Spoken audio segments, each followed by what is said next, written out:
Sure. I'm just so excited to see you again. I know, Hi, really. Jen. It's been a little while. Thank you so much for joining me on this. We'll just take a few minutes to get reacquainted and talk about life and coaching and where you're at now. Nice to see you. It is wonderful to see you too, Joe. Thank you so much for having me. Yeah, it's good. So we first met some time ago, last fall, I think. Yes. And Yeah.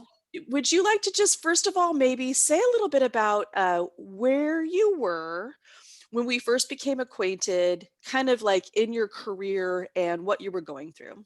Sure. So, I was working for a growing and very intense tech startup, and was fortunate enough to be able to join the company early on and grow with them. And my role within the organization grew as the company was growing. And this was a little bit of a pivot out of a longer career in a different industry, an adjacent industry. So I felt like I was learning a new industry and Mhm. how to be a bigger leader. And I was searching in the tech space for other women leaders, because I felt like I needed to build community around me. And Mhm. I happened to be in a women in tech group and saw your post about imposter syndrome. And it resonated so clearly to me because I felt like I had this big role with a lot of responsibilities and a lot of people who were depending on me. But very frequently, because again, I was growing with the company and changing careers a little bit, like I felt like I was growing and I needed leadership and mentorship, and was looking for someone to kind of walk me through how to move into this next part of my career. To next level up, totally. I find so many women don't get that critical leadership development piece where they're at. They don't get developed. They don't get taught how to lead, how to supervise, how to do all the things. No, no, and I mean there's basic stuff like there's managing direct reports, which is fine, but it's now you take it up to a director level and you're managing managers, which is different because you have different expectations of them. But now you're also working with senior leadership on some very strategic pieces of the organization that it's a very difficult transition from that management where you're managing somebody else's vision to becoming a director and creating that vision. And if you don't have solid mentorship on the way up to that, it's a pretty abrupt change, and you can feel a little small in your shoes, you know? And that's exactly why the mentorship doesn't happen, is because the people who are so often above us never received it themselves and they're not leadership coaches. And Yeah, I that's think the that truth. that was the pain point that you really had when you came to me. Do you want to talk a little bit about that? Yes, yes. So I was working for a vice president who didn't have a lot of functional experience. She grew up in our business, and certainly understood what we were trying to accomplish with it as part of our organization. But she's young. And I mean, not a lot of life experience, not a lot of work experience. It was hard to lean into her and ask her how to handle something um, from a subject matter perspective. She had less experience than I did. And it was Mhm. even harder to lean into her from a leadership perspective because she was leaning into me. She just didn't know. Unfortunately, she has the role she has because, her father owns the company. She's certainly bright, certainly was wonderful to work with as a peer, but it was hard. I was growing and I really kind of maxed out what I could give her and maxed out with her what she could give me. And that's so frustrating. Yeah. It really was. It really was. So when I saw your post and I said, this sounds right. And you were running, I believe, like your 4 or 5 day webinar. Mhm. And it was, free to sit in and listen. And every day we kind of went through a different topic, and it was just enough where I was like, oh, I get this. And Mhm. I felt like I really understood where you were going with it. I felt like you really understood me and understood what I had been through. I immediately felt less alone because Mm. it's very easy, especially if you're suffering from imposter syndrome, to feel like I'm the only one going through this. Everyone around me already knows all the rules and knows what's happening, and they know what to expect. and you find out there are a lot of very intelligent, competent women who are doing the same thing you're doing, and they're going to work every day going, am I the only one who didn't get the handout? Am I the only one who didn't get the memo? Like, how does everyone else know what's going on? And I have no idea what's happening here. So immediately knowing that I wasn't alone was invigorating for me. I felt like this is what I needed to do next. I really needed to get to know these women. I really wanted to get to know you, because I really felt like this could be enriching to myself and my career. That's so great. So you joined the program, I did. and can you talk a little bit about what you got out of it? So I was at some serious crossroads when I joined the program. I really thought walking in on day one that this program was going to coach me out of imposter syndrome and show me how to be a kick-ass director. And I was going to be confident and understand everything. And it was going to answer all of my questions. And I was going to walk out of there with like, I was going to take the magic pill and walk out of there and be like, look, I understand it all. Look at me excelling at my job. And what it really did was help me break down what I wanted to do and where I felt like I was being meaningful, and help me understand the dynamic between myself and my peers, myself and the leadership I was working with, and what I was giving to my staff. And I was able to figure out in this process that I wasn't doing work that I loved. I was doing good work. I was able to deliver good work. I had circumstances that were beyond my control that I was always going to fight about or fight with, because there's some situations that are just no win, but that I wasn't bringing my most passionate self to work. And I was able to take a real step back and say, is this the job I should be in? Am I in the right role?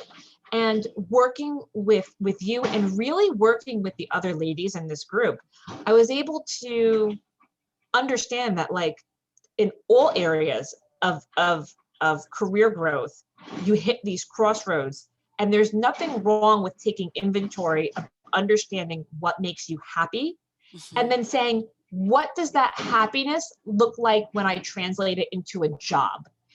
And that's when I realized I was sitting in the wrong seat. I was with the right company. I love the company I work for. I feel very invested in it, but I was in the wrong seat and I wasn't making an impact every day. I was coming to work and doing a job. I wasn't bringing the best of myself to the office.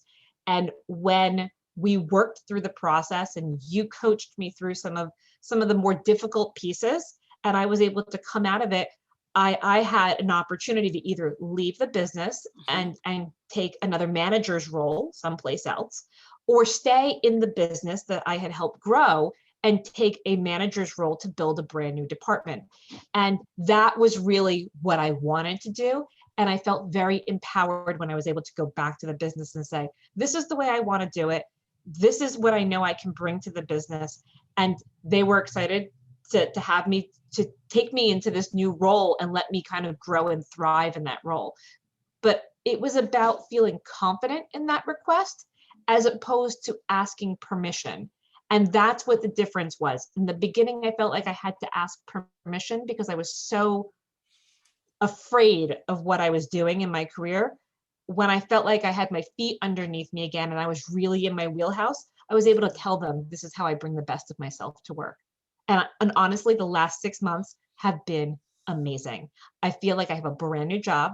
I love my team. I tell my team at least once a week they're the best part of my job. And I feel like I'm getting what I wanted out of it. I'm learning the industry deeper. I get to bring valuable insight to our clients and to my team. And I'm getting the experience that I knew I was lacking before, because Yeah. I grew as fast as the company grew and I couldn't keep up. I couldn't make something more valuable due to my own lack of experience. I'm getting that experience now. It helps. That's such a great story. I love Yeah. it. I remember you going from really feeling frustrated and dealing with a lot of drama Oh, and a yeah. lot of internal tension. Like, if I leave, I'm going to lose all the vesting, and just feeling stuck, to Yes. now, like, taking charge of your career and seeing yourself and your strengths and your gifts and owning them and loving on them and designing your path. So that Yes. now you've actually eradicated circumstances that you thought you were sort of, Tied to. Oh, yes. I was concerned. I was concerned about things like golden handcuffs. Mhm. Like you said, the vesting, right? It's hard to walk away when you're one of only a handful of people who have stock in the business. It's hard to walk away from a senior leader's salary and perks. And I had to disassociate from that and say, but I have a lot of career left. Is Yeah. this how I want to spend the rest of my career? Yeah. Anchored to things, monetary things that aren't necessarily giving me quality of life, and Fulfillment. quality of career. And Right. I felt like when we went through the activities in this program, I was able to look at myself and look at my career needs aside from those other items. I mean, we're all working because we have bills to pay, and we're all working because we're shooting for our own personal financial goals. But I was able to appropriately size that into my career instead of let that be the prevailing reason that I Yeah. was making career choices. Yeah. And that kind of freedom to say, you know what, I understand my self-worth, so I can negotiate a fair salary. Yep. I understand what the impact of these other kind of intangible benefits are. What am I really trading for them? I was able to really see all of that and then make a decision about what was going to enrich me as a person, Mhm. enrich my career, and honestly keep me healthy. Yes. You struggle a lot by the time you've decided you need career coaching. It's not because you're usually in the best place in your career and you're looking to Right. make it bigger and better. You're usually suffering at this Struggling. point and you need some help. Yeah. And it was the first time I felt like I had the kind of help I needed. So it was huge. And I got as So much of good. it from you and the modules that you put together as I got from being in the group sessions, because Mhm. that was the game changer for me, was sitting with other women who were also going through their own version of this. That Yeah. was really, really critical to my success.